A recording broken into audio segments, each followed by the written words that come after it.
Hey everyone, welcome back. So apparently the Glam Grandma aesthetic is the new thing.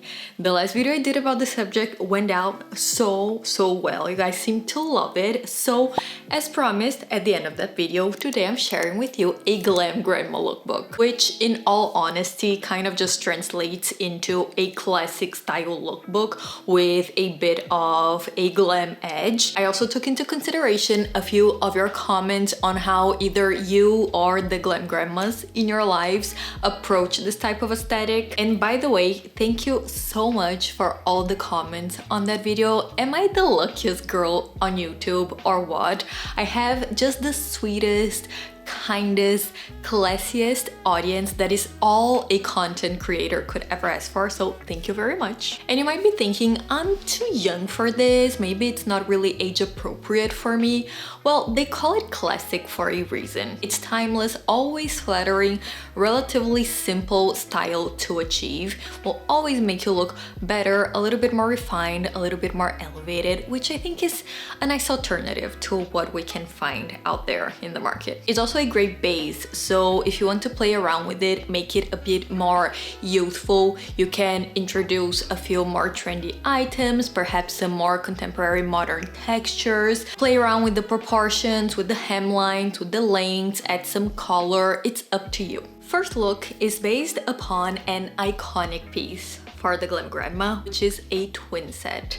I love a twin set. I feel like the combination of a cardigan with a top in the same material, in the same color, really helps to create a layered transitional look without too much information going on. I began by pairing it with a very simple, very easy to throw on beige pair of pants. Then, since we're working with a lot of neutral tones on garments, I thought I could play around with color for the shoes. Here I went for some friulane. They are traditionally Venetian, but they do carry an air of local to them, so people are very proud to wear them out. And mine are in this kind of scarlet red velvet that adds a bit of a luxe touch. That velvet really does the trick. And to further accessorize, because I did say in my previous video that accessorizing is the favorite activity of Glam Grandmas, I had some oversized clip-on vintage earrings by Castle Cliff. Just a little parenthesis because I get this question a lot. How do you manage to wear clip-on earrings and not feel uncomfortable? I have no answer for that. Perhaps someone in the audience can give us a tip, but I do feel your pain, literally. I really do.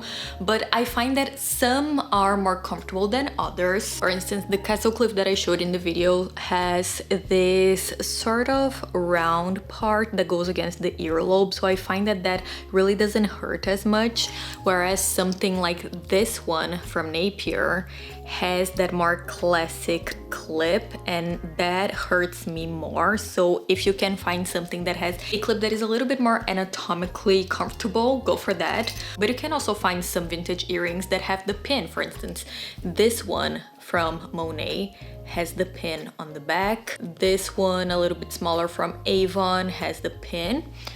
Or you can be like me, a treasure hunter when it comes to jewelry, and find yourself some modern versions that do look vintage. For instance, this one is from Mango. It has the very classic kind of loop within a loop design, but it also has a pin. So it's about collecting the right type of earrings, trying them out, see what works for you. Also added this kind of grayish scarf with equestrian elements that are very classic. Inserted a brooch on the cardigan because I feel like brooches are so underrated, but they do add a bit of detail, a bit of that vintage fun that is so unappreciated nowadays, but makes a difference. It also helps break the really plain color from the cardigan. Finish things off with some sunglasses, a beautiful croc embossed top handle handbag that also makes everything look better.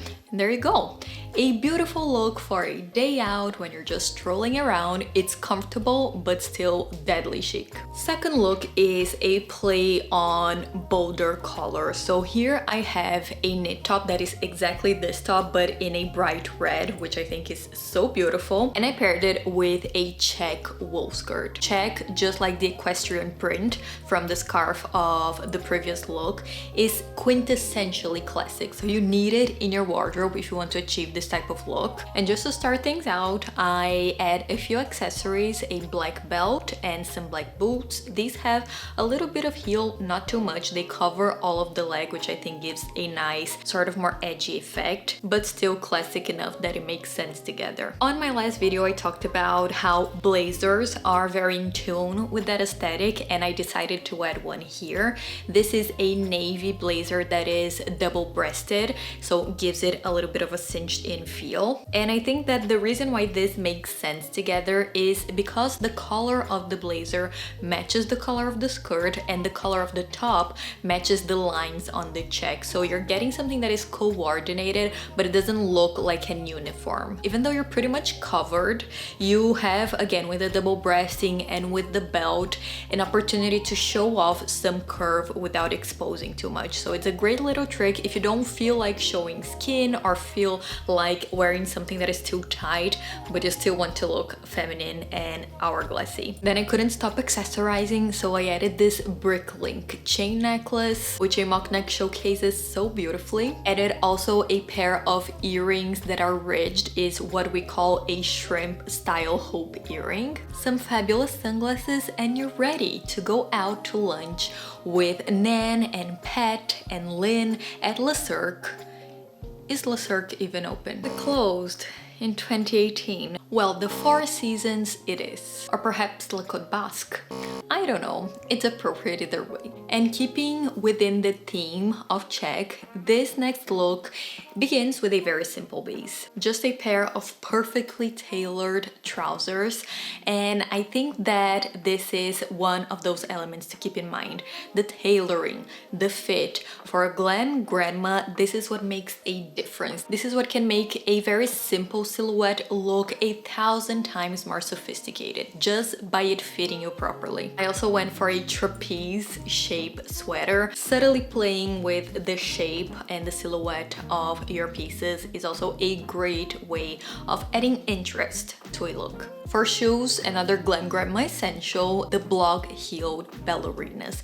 These have the classic traditional shape of a ballet flat, but a little bit of a height, so you still get the comfort while looking a bit more elevated.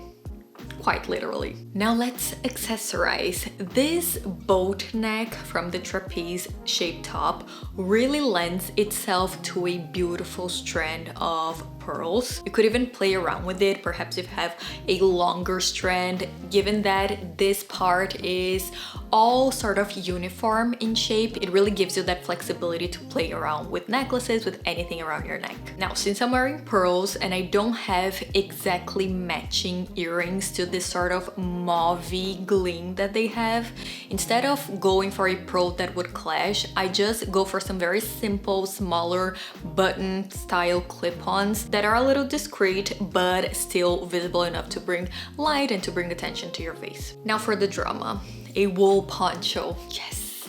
Wear it open, throw it over your shoulder to get some more coverage, it doesn't matter. The level of stunning sophistication that a piece like this adds to a look with zero effort, it just should be illegal. To just wrap things up, I added a little bucket bag in this croc embossed black. This is not real leather, but I do think it does the job. And there you go. You can call it a day. A fabulous day, that is. If this is a bit much for you and you want to look a little bit more pared back, maybe adding a little jacket might be a great solution. This is a down jacket, but even though it's practical, it doesn't mean it can be ugly. We still have to take into consideration shape, we still have to consider color, and mine is in this more boxy kind of jackety shape, in this beigey white that I think really makes sense with the other colors in the look. It can be made even more casual, yet still chic, by removing the pearls and adding a scarf around your neck. Fourth look involves another iconic Glam Grandma piece, which is a silk shirt. It's a style that is simple and wearable, but by it being made in this sumptuous, gleaming fabric,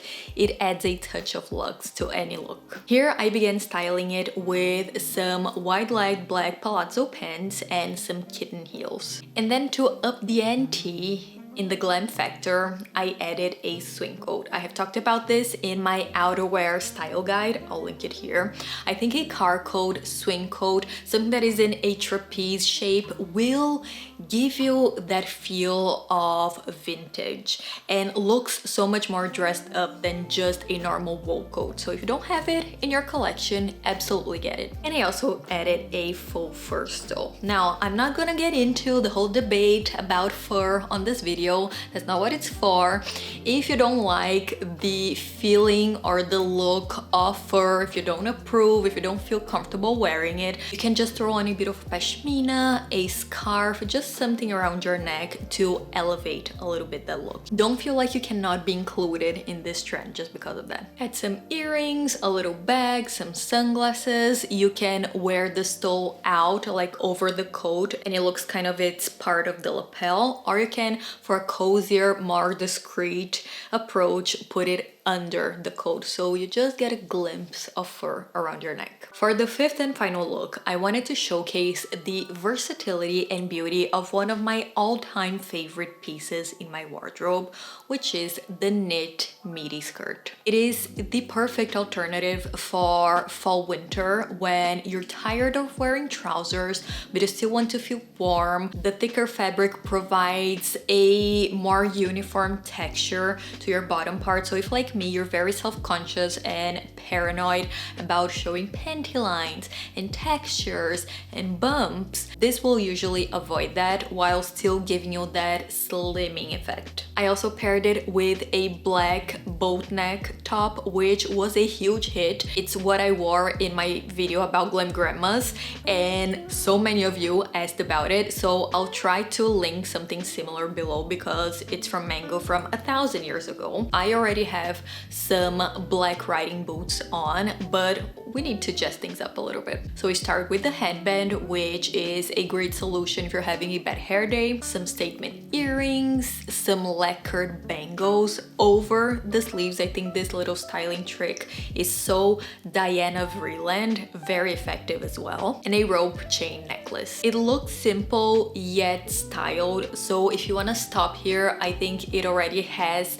a lot of appeal to it, but if you want to take it up a notch, might I suggest adding a lady jacket over your shoulders just for added interest. And a variation of this would be to wear the jacket and close it up completely, button it up, wearing it almost as a top, and then you can get a flowy pashmina in white, so again coordinated with another piece from your look, and just nonchalantly wrap it around your neck to add some height to the look, which I think it might need when you start to glam things up a little bit. I added some high heel boots, but these could be even lower heels. It's just to give you a little bit of a boost. The mandatory sunglasses, top handle bag come back to make their usual appearance, and there you go. Magically, you are a glam grandma. This is it, everyone. Hopefully I could make glam grandmas proud. Let me know what you think in the comments down below, and we will see each other again next time. Bye bye.